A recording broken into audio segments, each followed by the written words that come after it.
یہ قرآن مجید ایسی کتاب ہے کہ جس میں کسی قسم کا کوئی شک و شبہ نہیں، اور اس کو نازل کرنے کا مقصد بتایا ھدی للمتقین، یہ متقیوں کے لیے ذریعہ ہدایت ہے۔ اب متقی کون لوگ ہیں، کون کون اپنے آپ کو متقی کہہ سکتے ہیں؟ متقیوں کی تعریف کے بارے میں اللہ نے فرمایا کہ الذین یؤمنون بالغیب، وہ لوگ کہ جو بن دیکھے ہر چیز پر ایمان لے آتے ہیں، بن دیکھے ہر چیز پر ایمان لے آتے ہیں۔ جنہوں نے اللہ کی ذات کو نہیں دیکھا وہ اللہ کی ذات کو مان رہے ہیں، اللہ کے نبی کو نہیں دیکھا اس نبی پر ایمان لا رہے ہیں، اللہ کے پیارے صحابہ کا دیدار نہیں کیا انہیں مانتے ہیں، ان سے محبت رکھتے ہیں، قیامت کے بارے میں انہوں نے کچھ دیکھا نہیں قیامت پر ایمان رکھتے ہیں، حشر کے بارے میں انہوں نے کچھ دیکھا نہیں لیکن اس پر ایمان رکھتے ہیں۔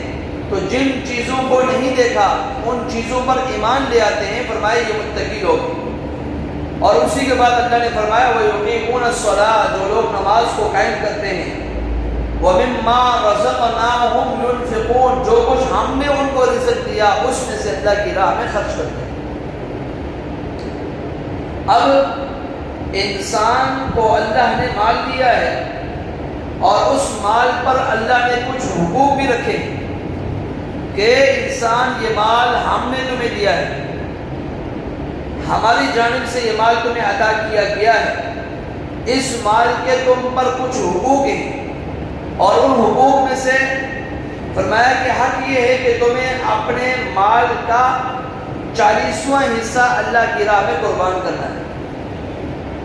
اللہ نے یہ نہیں فرمایا کہ ایمان والو جو کچھ تم کما رہے ہو سارا کا سارا مال میری راہ میں خرچ کرنا ہے، اپنے لیے کچھ نہیں بچانا۔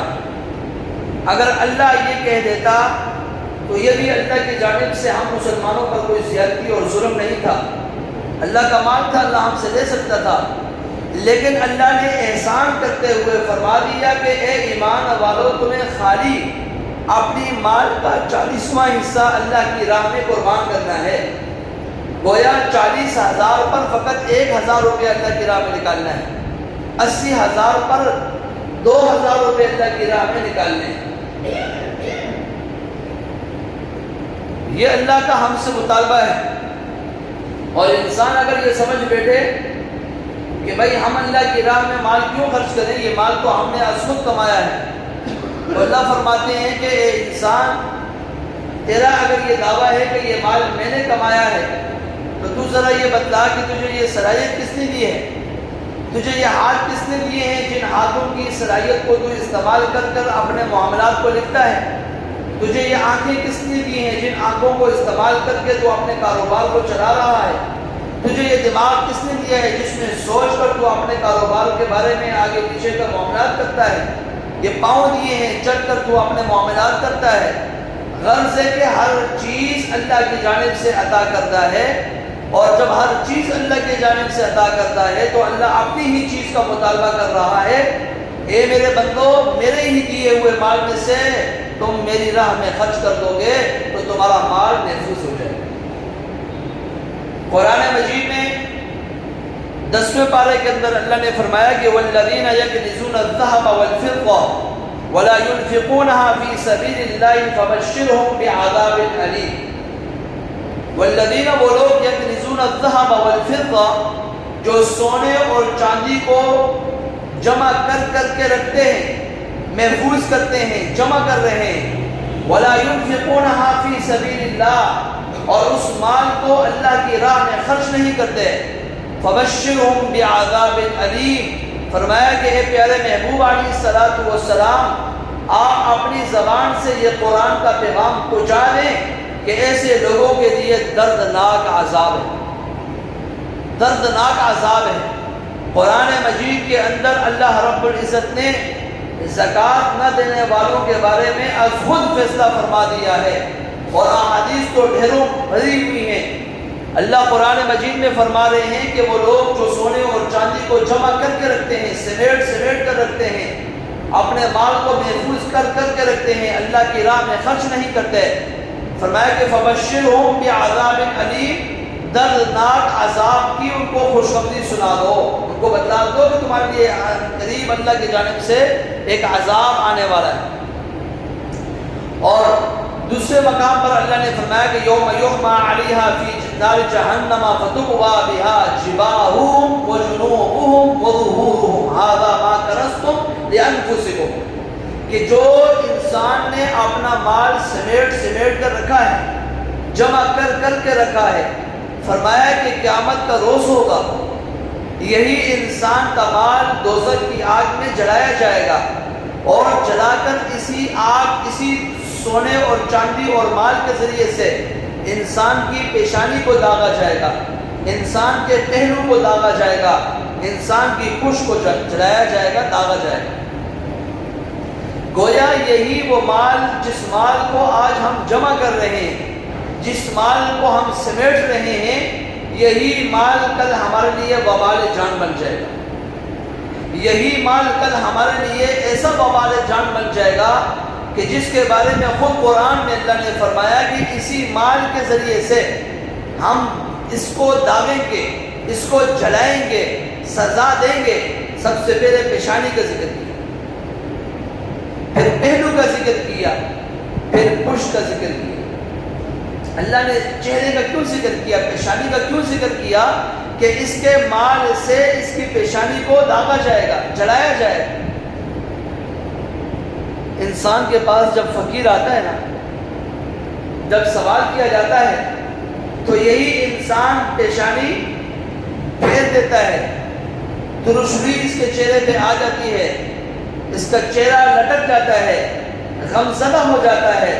فرمایا کہ اس کی یہ سزا ہے کہ سب سے پہلے اسی مال کے ذریعے سے اس کے چہرے کو داغا جائے۔ نمبر 2 ذکر کیا پہلو کا، کہ اسی مال سے اس کے پہلو کو جلایا جائے گا، داغا جائے گا۔ پہلو کا ذکر کیوں کیا؟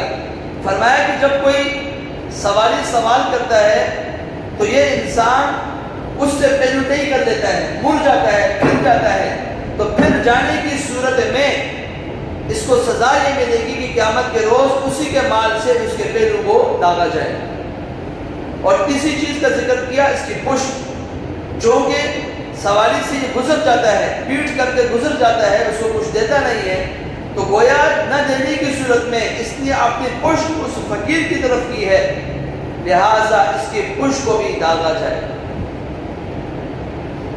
تو میرے بھائیوں، آج جس مال کو ہم جمع کر رہے ہیں، جس مال کے بارے میں ہم رات دن فکر کرتے ہیں اور یہ سمجھتے ہیں کہ یہی مال ہمیں فائدہ دینے والا ہے، ہرگز یہ مال فائدہ دینے والا نہیں۔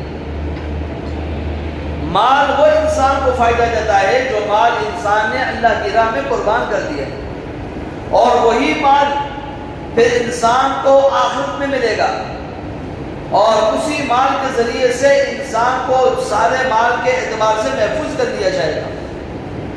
حدیث میں آتا ہے، اللہ کے رسول صلی اللہ علیہ وسلم نے فرمایا کہ جب انسان اللہ کی راہ میں زکوٰۃ دیتا ہے تو زکوٰۃ دینے کی وجہ سے بقیہ انسان کا مال محفوظ ہو جاتا ہے، وہ اللہ کی حفاظت میں چلا جاتا ہے، انسان کا مال پھر محفوظ ہو جاتا ہے، ہر قسم کی پریشانیوں سے اس کا مال بچ جاتا ہے، بیماریوں میں لگنے سے بچ جاتا ہے، دیگر آفات سے، بلیات سے اس کا مال محفوظ ہو جاتا ہے۔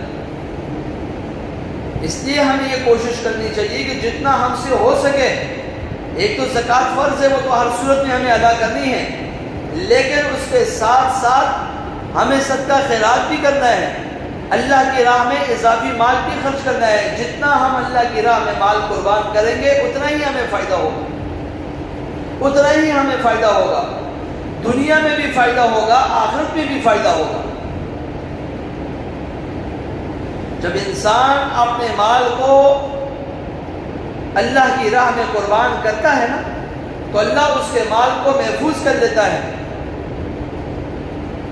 بشرطے کہ انسان کا ایمان مضبوط ہو۔ شیخ الحدیث حضرت زکریہ رحمۃ اللہ علیہ نے اپنی کتاب عابدی کے اندر بڑا عجیب واقعہ لکھا۔ فرماتے ہیں کہ ہندوستان کے اندر سارے غیر مسلم لوگ رہا کرتے تھے، ان کا پورا ایک علاقہ تھا، اور غیر مسلموں نے اپنا وہاں مکان وغیرہ کچھ بنائے ہوئے تھے۔ ان کے 2 گھر ہوا کرتے تھے، ایک گھر جس طرح عموماً ہوتا ہے کہ لوگ سردی کے موسم میں کہیں اور رہتے ہیں، گرمی کے موسم میں کہیں اور رہتے ہیں، تو ایسے لوگوں کے بھی 2 گھر تھے، اور جہاں ان کو 3 مہینے کے لیے آ کر رہنا پڑتا وہ گھر ہمیشہ خالی رہتے، ان میں خدام، چوکیدار، نوکر وغیرہ رکھے ہوتے تھے، اور جب آتے رہ کر چلے جاتے باقی پیچھے چوکیدار لوگ موجود ہوتے اس گھر میں۔ ہوا یہ کہ اس گھر کے آس پاس بستی کے اندر آگ لگ گئی۔ جب آگ لگی تو اس گھر کا ایک نوکر بھاگتا ہوا اپنے مالک کے پاس گیا اور اسے کہا کہ آقا میری بات سنو، بہت اہم خبر لے کر آیا ہوں کہ آپ کے گھر کو آگ لگنے والی ہے، آپ کے گھر کو آگ لگ رہی ہے۔ اس نے اس کی بات پر کوئی توجہ نہ دی، وہ اپنے کام میں مشغول رہا، یہ بار بار اس بات کو دہراتا رہا۔ آخرکار اس ہندو غیر مسلم نے جواب دیا کہ میرے گھر کو آگ نہیں لگ سکتی۔ چوکیدار حیران ہوا، اس نے کہا کیسے آگ نہیں لگ سکتی؟ اس نے کہا کہ میں نے مسلمانوں کے علماء سے یہ سنا ہے کہ جو بندہ اپنے مال کی زکوٰۃ نکالتا ہے تو اس زکوٰۃ کے نکلنے کی صورت میں اللہ اس کے بقیہ مال کو محفوظ کر دیتا ہے۔ میں نے اپنے گھر کی زکوٰۃ مقدار سے زیادہ نکال دی ہے، مجھے پورا یقین ہے کہ یہ میرا گھر کبھی جل نہیں سکتا۔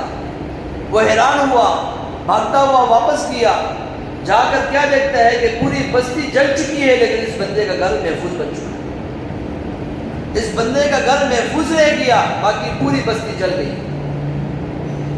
یہ ہے انسان کا عقیدہ اور انسان کا ایمان کہ جس جذبے کے ساتھ اللہ کی راہ میں مال کو خرچ کرتا ہے اللہ اسی کا نتیجہ اس انسان کو پھر عطا فرماتے ہیں۔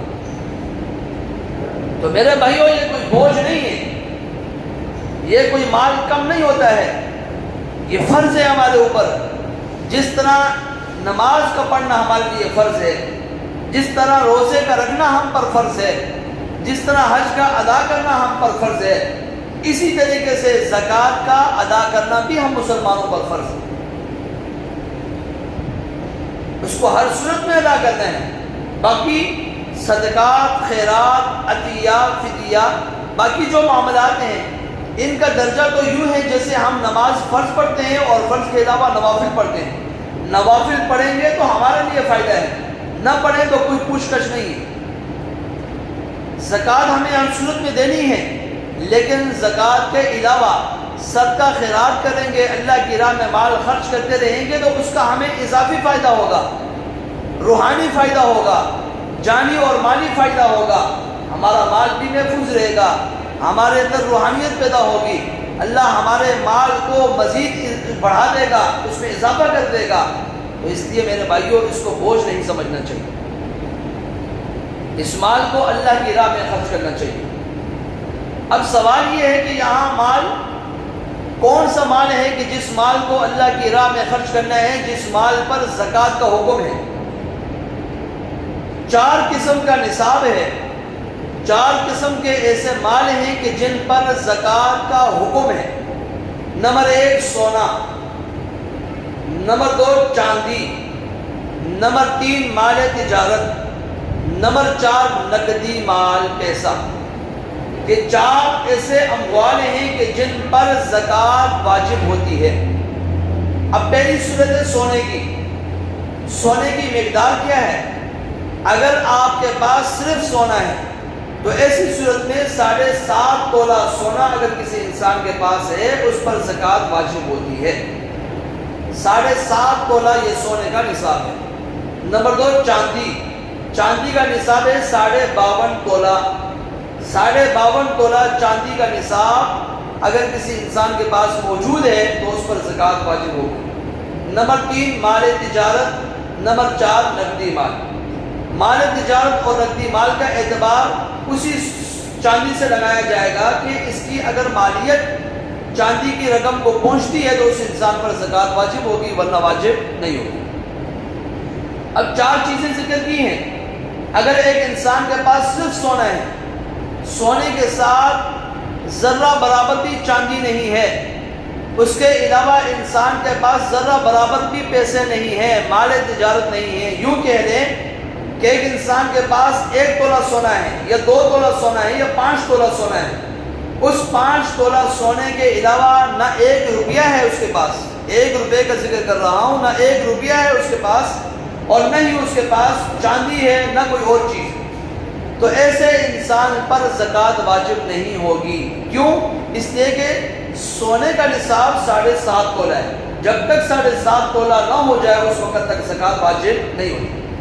اور اگر صرف چاندی ہے، چاندی کے علاوہ نہ اس کے پاس سونا ہے، نہ اس کے پاس نقدی مال ہے، نہ مال تجارت ہے، تو پھر جب تک 52.5 تولہ چاندی نہ ہو جائے اس وقت تک زکوٰۃ واجب نہیں ہوگی۔ لیکن اب صورتحال کچھ یوں ہے کہ ہر ایک نصاب تو موجود ہے لیکن کم مقدار میں ہے۔ سونا ہے 1 تولہ ہے، چاندی ہے وہ بھی 1 تولہ ہے، مال تجارت ہے وہ بھی تھوڑا سا ہے، نقدی مال پڑا ہوا ہے 1000 روپے اس کے پاس ہے مثلا۔ اب یہاں اگر الگ الگ نصاب کو دیکھا جائے تو زکوٰۃ واجب نہیں ہوتی ہے، لیکن جب سارے اموال جمع ہو جائیں تو وہاں شریعت کا تقاضا اور قانون اور ضابطہ یہ ہے سارے نصابوں کو جمع کیا جائے، سارے نصاب کو جمع کیا جائے گا اور جمع کر کے اس کی قیمت کا اعتبار کیا جائے گا۔ اب اگر اس کی قیمت 52.5 تولہ چاندی کی قیمت کو پہنچتی ہے تو اس انسان پر زکوٰۃ بھی واجب ہو جائے گی اور وہ انسان زکوٰۃ دینے کا حقدار بھی نہیں ہوگا۔ آج کل لوگ اسی چیز کے اندر غلط فہمی میں مبتلا ہوتے ہیں کہ وہ کہتے ہیں بھائی ہمارے پاس تو 5 تولہ سونا ہے۔